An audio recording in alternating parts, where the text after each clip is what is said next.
Hey guys, what's up? It's a Culture Detective here, investigating your favorite movies, and today it's January 6th, and I know I haven't been uploading a lot lately. Usually I upload videos like once or twice on the daily, but yeah, for the past few weeks, for the past 2 weeks, I've been settling down, trying to live and survive and adjust to the new American life, and yeah, I didn't have a lot of time to make videos or anything, but now I finally do, even though I shouldn't be. I should be doing psychology class homework, but instead I want to do this quick movie review because about a week ago on December 30th I watched Red Rocket, written and directed by Sean Baker, and let's talk a little bit about it. Yes, as you can see, I know I've said this a couple times already. This is my new room. I will be living in this place for the next 3 months, and this is the beginning of my new volume of life. I'm not even going to say chapter. I'm going to say volume, because by saying chapter, it's belittling everything I've experienced in the past. So it's a new volume of my life, and I'm officially alone today. Today is the day one where I'm officially alone.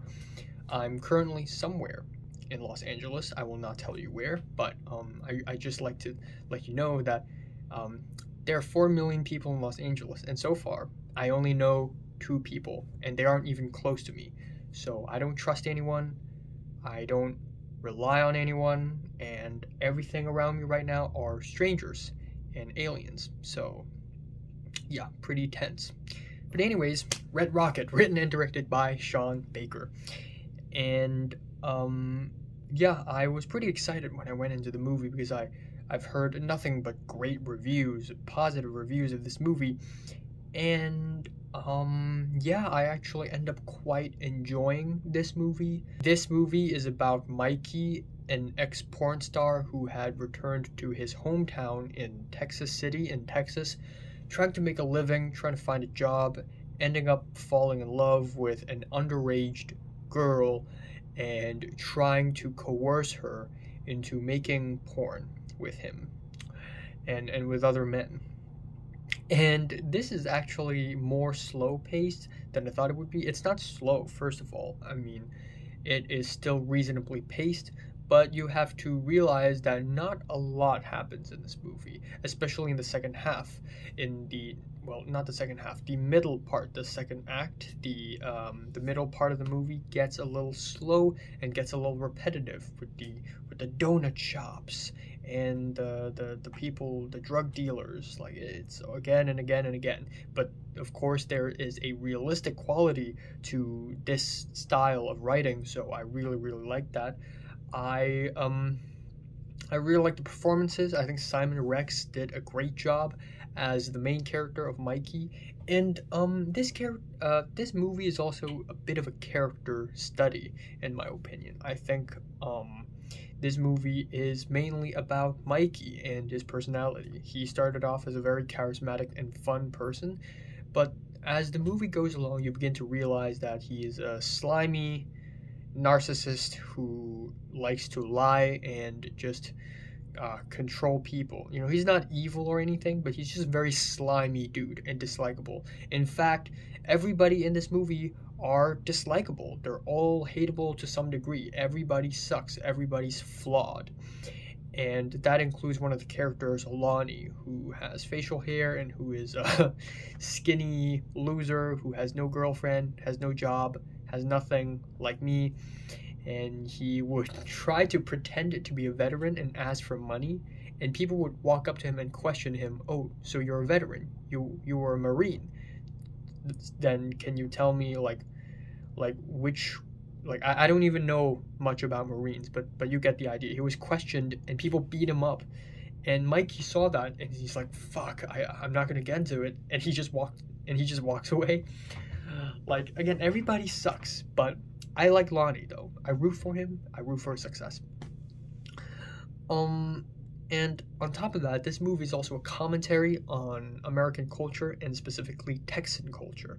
Now, I've not lived in Texas before. I mean, I've stayed in Texas about 6 years ago for vacation purposes for about a week, and I didn't really see much, but I feel like this movie is a commentary on Texan culture, on how there are a lot of slutty underage girls, a lot of men who prey for these underage girls, like prey, prey on them, which is absolutely horrifying, and thinking that it's okay when in fact it's very much not.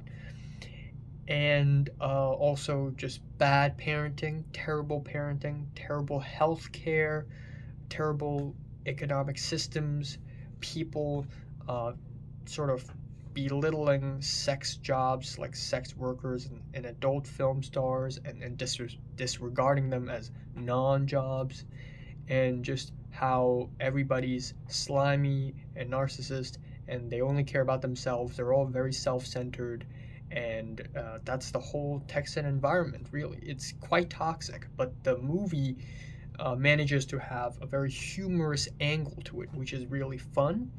There are a lot of funny moments, and I love the ending. The last few scenes are absolutely fantastic.